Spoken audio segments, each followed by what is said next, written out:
Now we are finally at the last session of the day, the most expected one, personally, and also I'm sure everybody was expecting it. It's a Yonsei SEF project session featuring the Yonsei SEF project, the winners of this project, organized by the Institute for Global Engagement and Empowerment at Yonsei University. This session will highlight the innovative projects led by Yonsei University students, showcasing their creative solutions to some of the most urgent global challenges. So presenting today, we have Team 24-4, Eun Song and Seongwon Lee, focusing on establishment plan for sustainable villages through resolving Mongolian Gar district issues.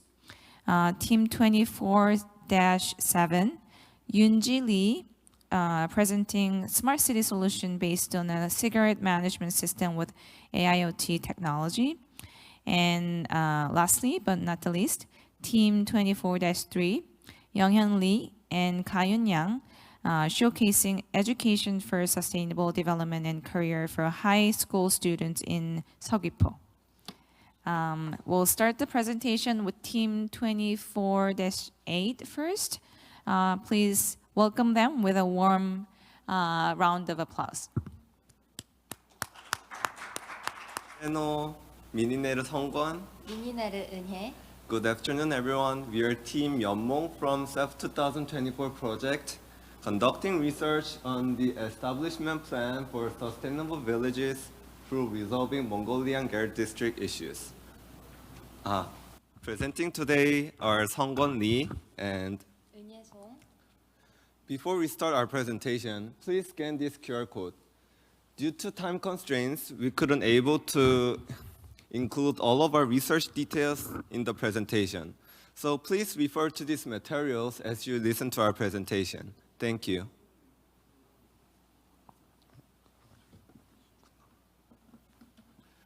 The table of contents is as follows.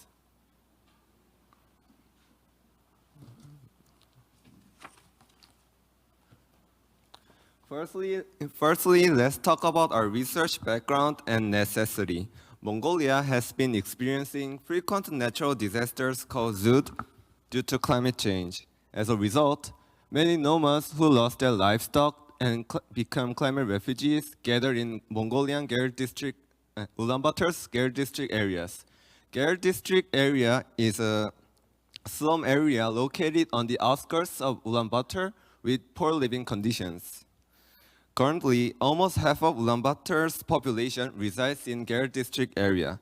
However, these Gar district areas face several issues, such as soil contamination, air pollution, unemployment, and poverty. To address these issues, our research started to address these issues. Initially, we focused on climate refugees, but during on-site investigations, we discovered that not only climate refugees, but also people migrating for other reasons were also living in Gar district area.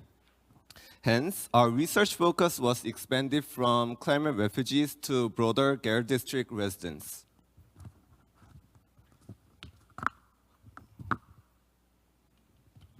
The ultimate goal of our team is to establish the sustainable village that supports Gar district residents and provides stable lives to them. The detailed objectives of our research are to 1. Identify the challenges that need to be addressed, 2. Design the village, and 3. Explore its scalability. The targeted SDGs are no poverty, sustainable cities and communities, and climate action.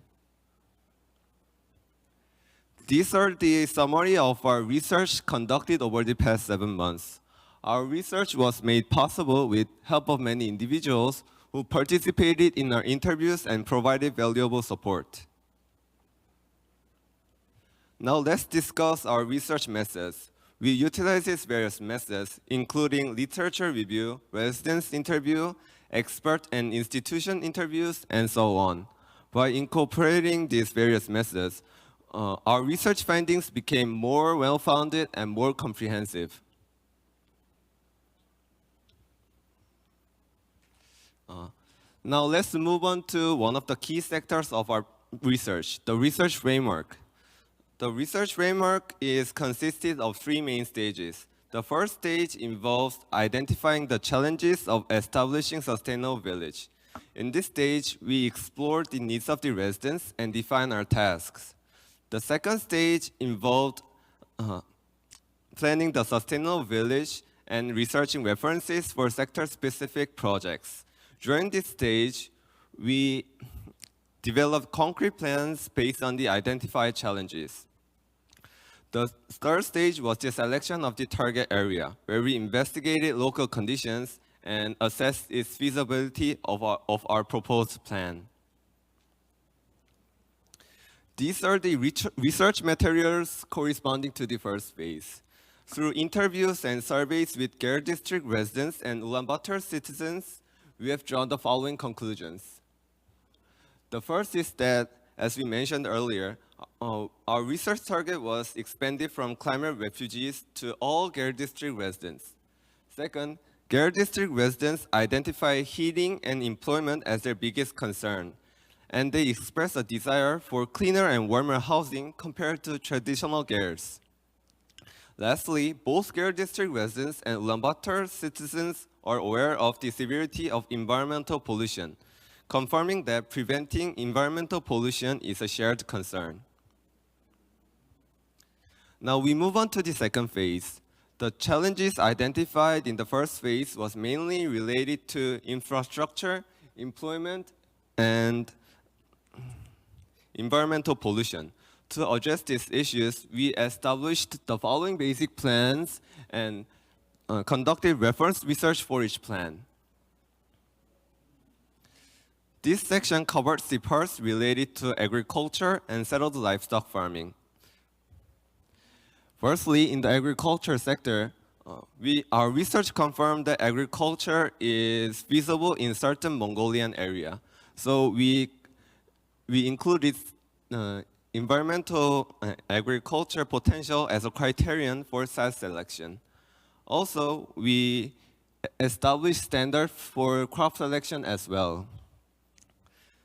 Secondly, we faced challenges in implementing smart farms we originally planned. As a result, we decided to remove them from our plan. In the settled livestock farming section, we found that transition to settled farming can be possible and that corn feed can be partially self-sufficient. Next is the reference research on cooperatives and reforestation projects and solar energy introduction.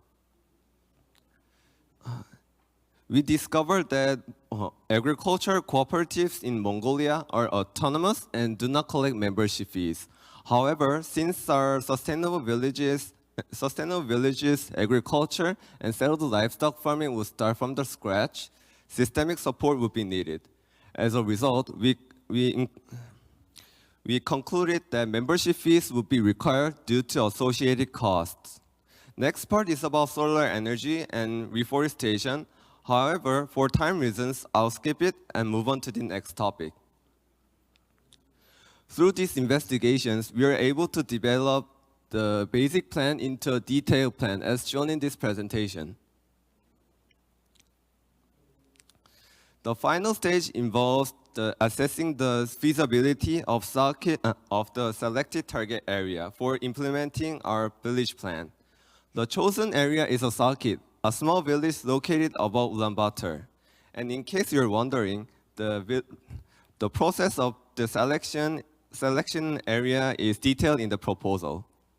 We conducted site visits and interviews with residents and local leaders in Sakit to gather information. Based on this investigation, we conducted a SWOT analysis to evaluate the suitability of Sakit for our plan. The strength of Sakit lies in its well-established transportations and its suitability for agriculture. And the opportunity is the growing demand for migration from Ulaanbaatar to other regions, since the Ulaanbaatar's air pollution is getting worse.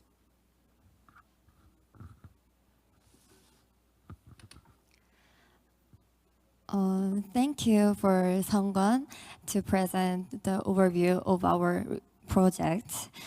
From now on, I will introduce the result reflection.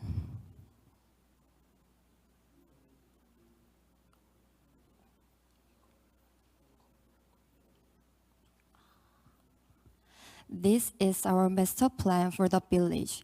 Residential zones 1, 2, and 3, and commercial zone A remain as they are. Can you see that? Yeah. And our team will develop commercial zone B, which is vacant land currently. To the right of the residential zone 3, we designated agricultural and livestock farming areas.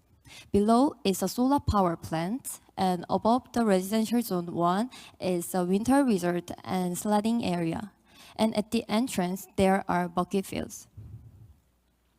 Now, let's go over detailed plans from land use to tourism. For time being, I will go over this briefly, so you can see more detailed plans in our proposal. First, while commercial zone B focuses on the rail industry, our zone B will focus on agriculture and livestock. Below zone B is a residential apartment complex, and above facilities centered around an agricultural cooperative. The apartments will provide for housing for both Gare District migrants and circuit residents, consisting of 16 buildings for 1,600 people. There will be 1,100 people from Gare District and other migrants group. Among the 1,000 Gare District migrants, they will be divided into agricultural, livestock, and cooperatives based on the proportion. The rent will vary based on employment in each sector. Next, the agriculture is a core industry with 250 workers, each cultivating 0.6 hectares. The total farming area is 150 hectares. Since many are new to farming, they will work in a team of 10, each led by a best-performing trainee. The crops will be selected autonomously by the team and adjusted by agricultural experts. Our specialty crops are buckwheat and watermelon, chosen for their scalability and market appeal. Buckwheat-based Mongolian dishes will be key products, and watermelon-based desserts expected to be popular due to the Korean trend in Mongolia. Also, for livestock farming, the cattle will be raised in an open grazing system within the designated area. Each farm will receive 44 cattle and be managed by 2 workers, in total 150 workers. The livestock farming area covers 2.1 hectare, with 40 to 50% of feed sourced from homegrown corn. Furthermore, to support farmers and ranchers, we established 3 cooperatives. They are Agriculture, Livestock, and Agri-Livestock Cooperative. They will oversee market operations, storage, distribution, and education, microloan, and equipment rental, funded by a small cooperative membership fee. Next, our afforestation plan includes windbreak, fruit-bearing trees, and saplings. A 60-meter windbreak will be planted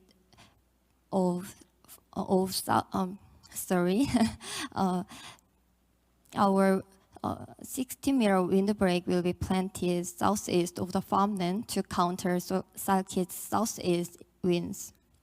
Below, fruit trees will be planted to produce juices, jams, or syrups for profit. In addition, for the electricity for the village will be supplied by solar power, as Mongolia has high solar potential. Therefore, surplus energy will be sold for additional income. To cut initial costs, we plan to use recycled solar panels with recycled solar panels with 75% efficiency rates. And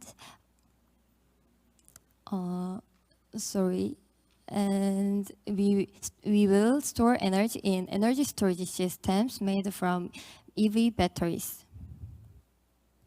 Lastly, the bucket field will serve as a tourist attraction before harvest, and Experience Center in Commercial Zone B will feature hands-on activities with watermelon and bucket products. We will offer cultural camps for urban children and winter camps for Ulaanbaatar residents escaping air pollution. With farming impossible in winter, the camps will offer great opportunity for the seasonal income. In conclusion, our team challenges the belief that Mongolia is unsuitable for the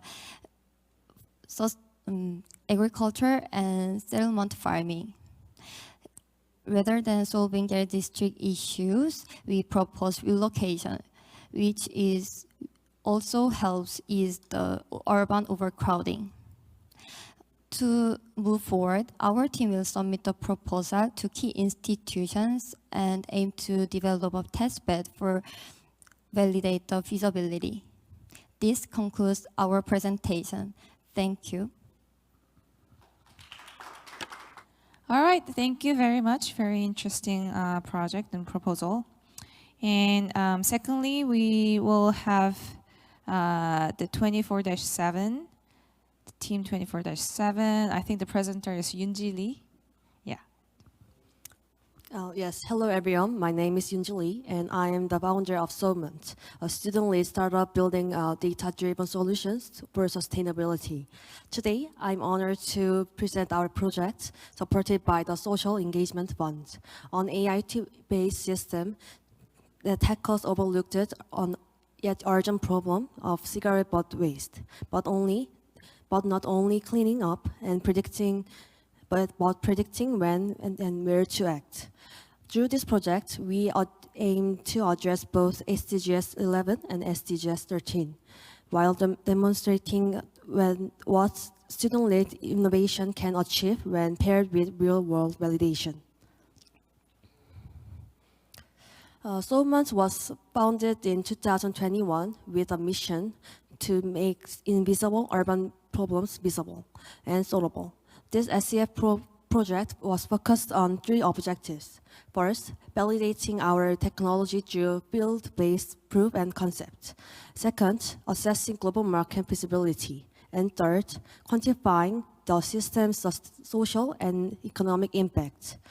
We did not just test the product, we completed the full cycle of validation, across engineering, policy, academic, and social value. So why did we focus on cigarette butts? Because they are everywhere and yet management nowhere. They are most littered waste item in the world, with over 4.5 trillion discarded annually. Each contains toxic chemicals and takes up to 15 years to decompose. Despite this, over 90% of them remained uncollected. Cities are lacked the tools to track them and infrastructure to manage them and the data to even care. We saw that as a design failure and an opportunity to build a measurable, intelligent system where none exists. But the harm goes beyond pollution. Cigarette butt also cause thousands of fires. In South Korea alone, more than 6,000 fires each year are caused by discarded cigarette butts. That's 17 per day, totaling over $400 million in damage. Globally, those numbers surpasses 50,000 annually. Yet most cities treat cigarette litter as a trash, not as a trigger for fires. We ask, what if a bin could not only collect waste, but also detect danger? That question shaped our entire system. To answer that, we built the world's first AIoT cigarette waste management solution, a fully integrated system. It consists 3 components: smart bins equipped with sensors that track waste accumulation and fire risk. A dashboard called Smart SIGA system that predicts fire probability using weather and waste data. And an automatic extinguisher that activates when a fire is likely or detected. This is more than a bin. This is a whole infrastructure. Backed by SCF, we structured our project in 3 phases. POC development across 5 sites for technical validation, and global feasibility study in 3 countries, and impact quantifying using social return frameworks like IMP. This wasn't just about testing the hardware, and it was about proving the system that could work for cities, citizen, and sustainability all at once. To validate the performance, we collected data from 5 deployment sites. We tracked waste accumulation patterns, disposal behavior over time and location, and environmental variables such as humidity, temperature, wind, and rainfall. And 5 years of fire accident data from Korea National Fire Agency. By combining sensor data with public datasets, we built a robust dataset to train and test our AI models. Now, let me briefly share the performance of our system. First, the waste prediction model. We achieved the mean absolute percentage error of under 6%, which means our AI predicted when bin will fill with high precision. And the root mean square error was below 0.15, and it means indicating low deviation of actual data. In short, our predictions closely matched real waste levels, allowing cities to plan collection efficiency and reliably. Next, the fire detection. Our false positive rate was just 2.3%, and which is lower than the typical industry range of 1 to 5%. This means our system can detect risky situations without triggering too many false alarms. Lastly, we found clear relationships between fire risk and weather conditions, such as fire risk are increased when humidity was low, and correlation was strongly negative. And also, wind has strong positive impact. So when fire risks are increased, when there's many windy days, and rain and temperature had a weaker influence. These patterns helped us improve the model, so it's not just collecting data, but actually predicting where danger could happen. After confirming our system's technical performance, we moved into global feasibility research. We conducted on-site field studies in 3 countries.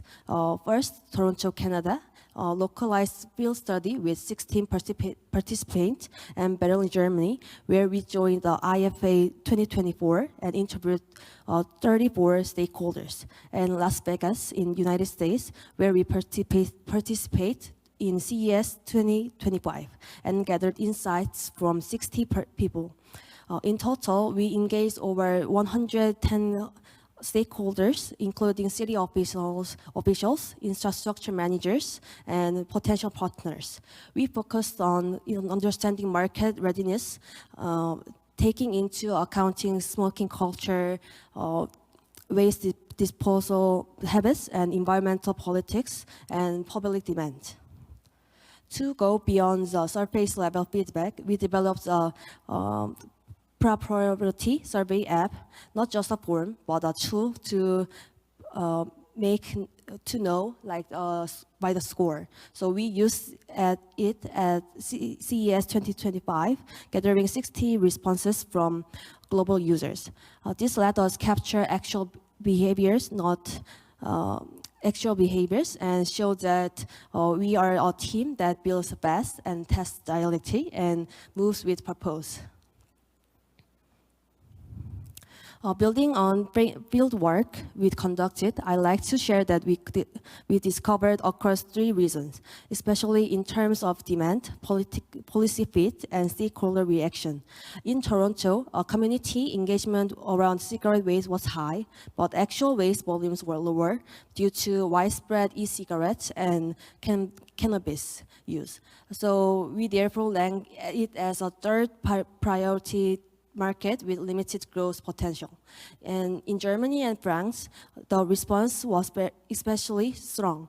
At IFA 2024, our booth attracted over 400 visitors, and we scored many LOIs based on direct conversation with local partners. This region was ranked as our top priority market, supported by both government and private sector interest. And notably, on international airports based on London also expressed interest in doing the POC with our solution.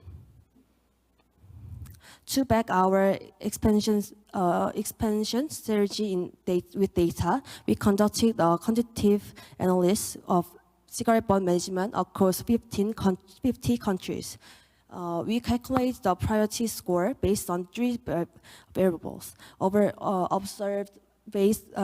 observed butt volumes and maintenance issues and e-cigarette uses. This gives a structured way to rank markets, not only the expansion. So from this, the Germany and France came up on top, and Mexico, Switzerland, and United States follow as a promising midterm range. And all through expert interviews, Japan also showed a high potential. So thanks to this process, we are now in discussion totaling $2.5 million in projected demand based on clear, data-driven decision making.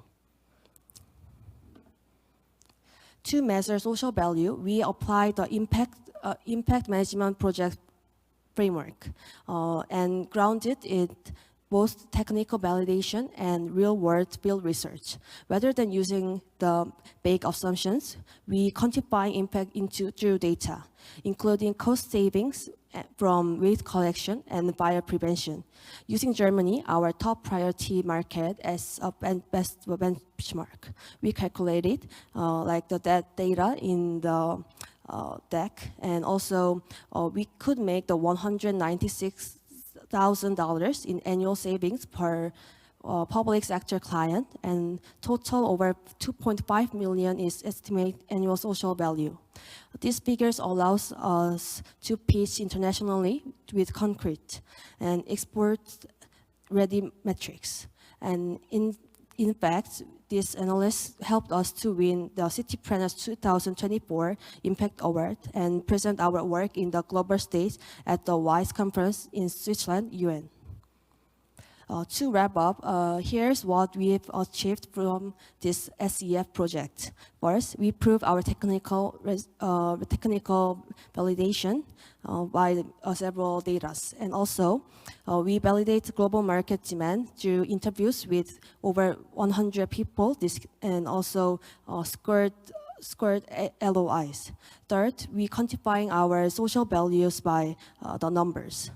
Through the SCF program, we didn't just test the concept. We built a system backed by data and deployed in the field and recognized the global stage. Our work has been featured more than 20 media outlets, a sign that even outlooks or urban issues can gain public traction when backed by technology. But we also face challenges, like sample distribution was uneven across countries, and applying global data to local AI models proved more complex than expected. And we also need to better account for e-cigarette use in future modeling. That's why we are now focusing on long-term data collection and algorithm refinement to ensure our system can scale and adapt globally. The Social Engagement Fund gave us more than support. It gave us the structure, focus, and a platform to prove that what student innovation can do. We realized that small and often neglected problems can unlock the most scalable solutions. And now, as we prepare for market entry in Germany this year, we are ready to take this solution global. Thank you for listening, and if you're interested in Solvement, please visit our website at solvement.ai or connect with us with LinkedIn. As a team, we are committed to driving continuous innovation for safer, smarter, and more sustainable cities. And this is just the beginning. Thank you.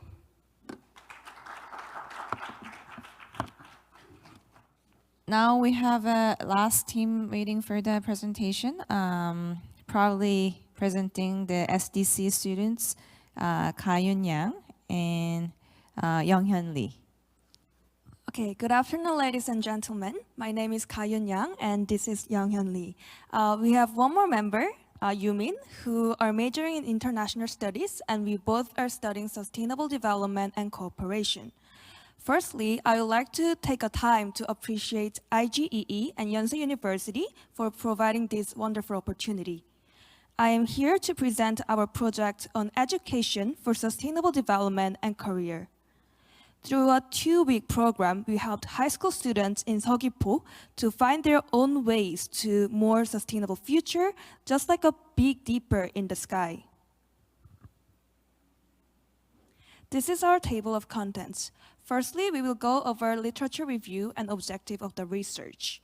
And then the next part will cover how we structure the program and research design to evaluate its impact. Finally, we will analyze and summarize our key analysis and conclusion. So since the UN General Assembly adopted the SDGs in 2015, education for sustainable development has become both a key component as well as the means to achieve them. In particular, Sustainable Development Goals 4.7 emphasizes education on sustainable development such as lifestyles and human rights. Following this, stakeholders have worked to expand educational opportunities for such agendas in Korea. However, during literature review, we found that domestic ESD approaches still have limitations. Firstly, as education primarily focuses on environment, other important agendas have received less attention. Additionally, we discovered that there are clear regional disparities in career development competencies, as you can see from this slide. To address this issue, we designed a new program that goes beyond environmental topics and integrates future roles with sustainable development. Additionally, to bridge regional gaps in education and accessibility, we specifically chose Jeju, where the accessibility of education is limited. So the 3 main SDGs that we focused on were quality education, number 4, reduce inequalities, number 10, and partnerships for goals, number 17.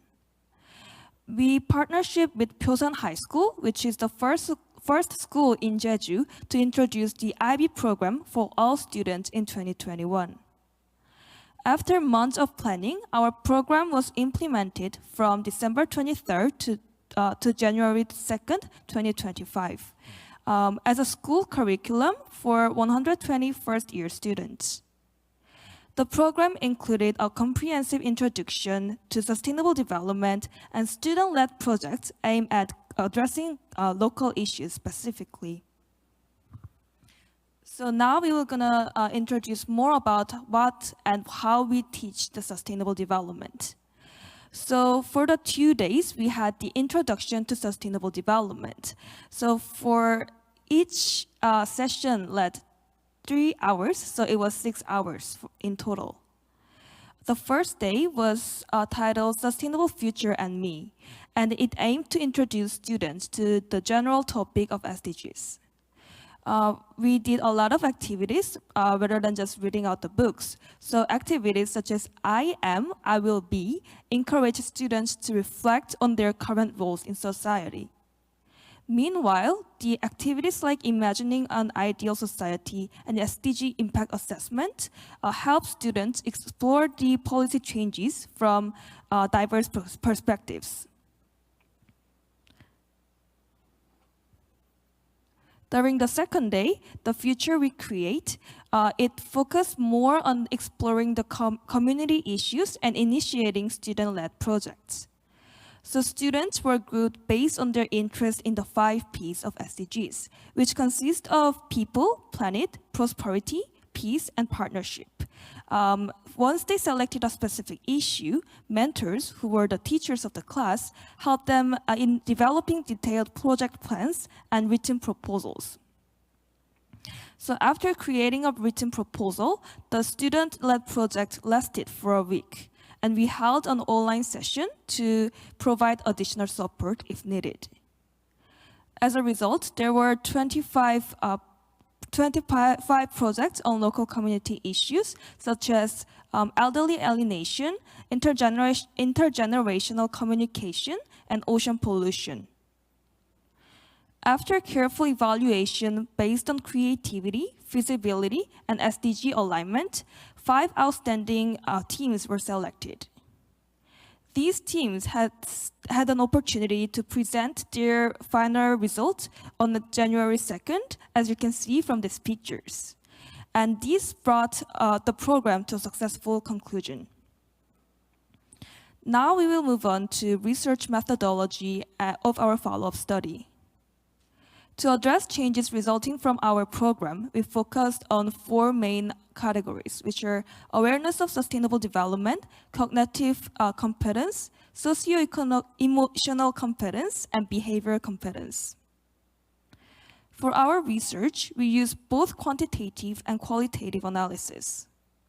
For quantitative analysis, we conducted peer sample t-tests on pre and post surveys, which were completed by 120 students. The surveys were consist of 18 questions across 4 categories that I have just shown. Responses to each survey item were converted to a 5-point Likert scale, and pair samples t-tests were performed. For qualitative analysis, 2 students from each of the 5 classes were randomly selected to form a focus group of 10. The pre-interviews lasted about 15 minutes, and the post-interviews lasted around 50 minutes. Applying the practitioner reflection method, we focus on specific phrases students used when describing their experiences on this class. So as you can see from this graph, this is a summary of our research framework. Now we will move on to the result of this research. Yes, thank you, Kayun. I'll continue with the details and the outcome of our research analysis. This is the English translation of our survey conducted as a quantitative approach. We've constructed the questions based on the 4 measurable concepts that we've explained earlier. The number of the responses in the pre and post surveys was 111 and 101 respectively, but among the students who responded, 86 were effective. This number excludes those who didn't participate in both surveys, those who submitted duplicate responses, or who didn't submit their final project report. The results of the pair sample t-test are as follows. 3 out of 4 categories, that is awareness of sustainable development, cognitive competence, behavioral competence, shows statistically significant results with a significance level of 0.001. Most of the responses for socio-emotional competence also reported statistically significant differences, except for the 2 cases of question 10 and question 12.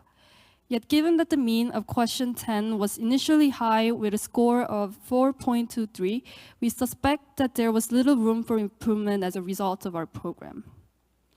And another noticeable insight is that the largest positive change was for question 2, which was, I have thought about how sustainable development relates to my career choices or future goals.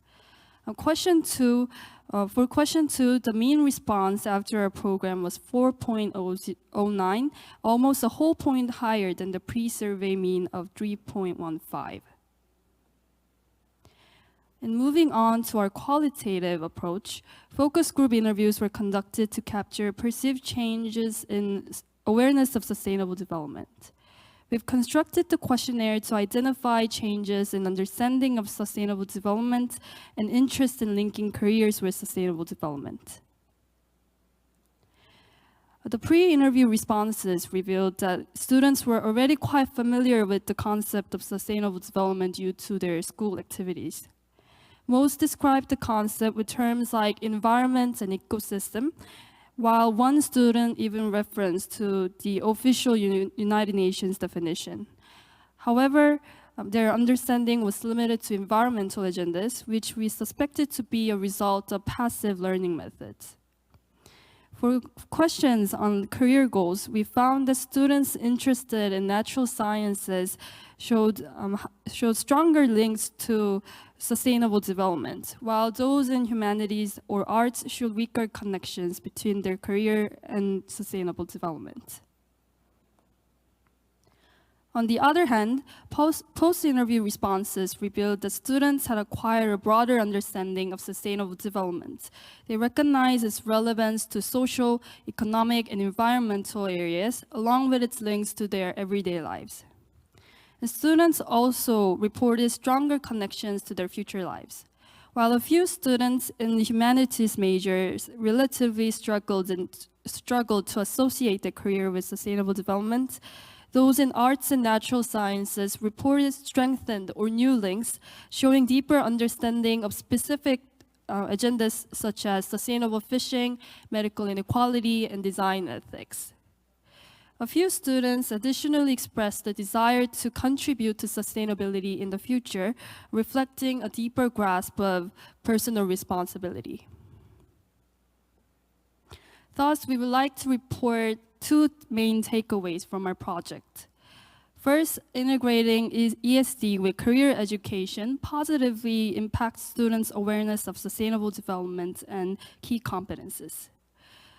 And second, student-led approaches are effective for revisiting existing concepts in a different light.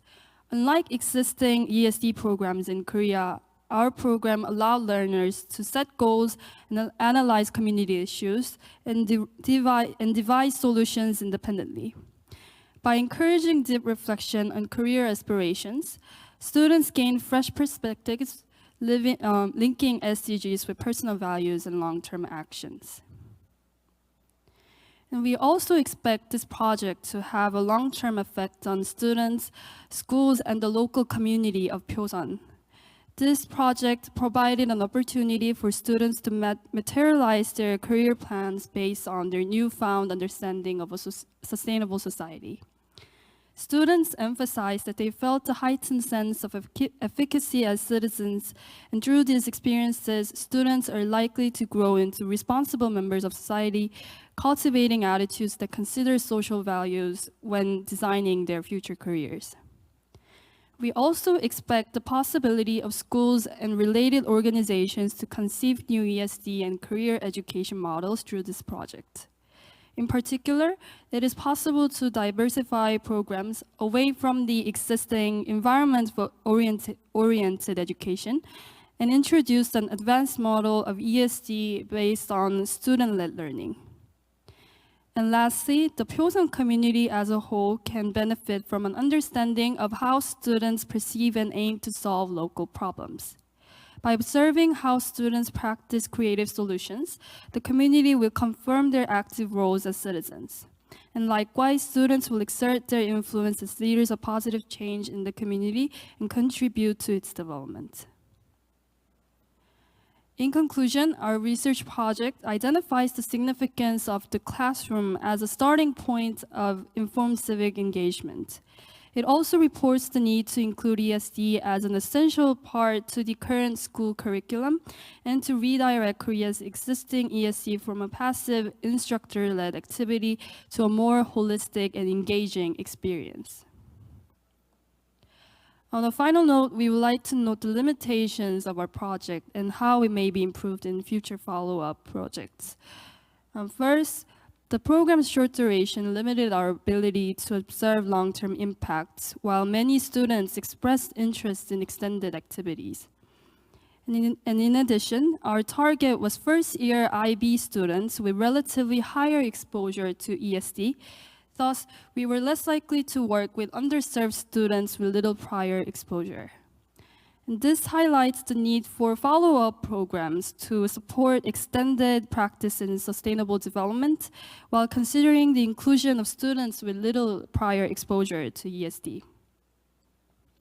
This is the end of our presentation. We hope our experience offers fresh perspectives on educating sustainable development and nurturing future generations to come. Thank you for your attention.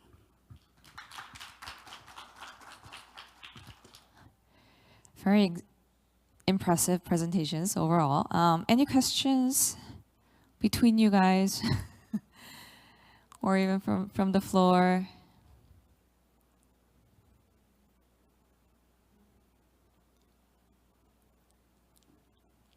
No question? Maybe I should ask questions.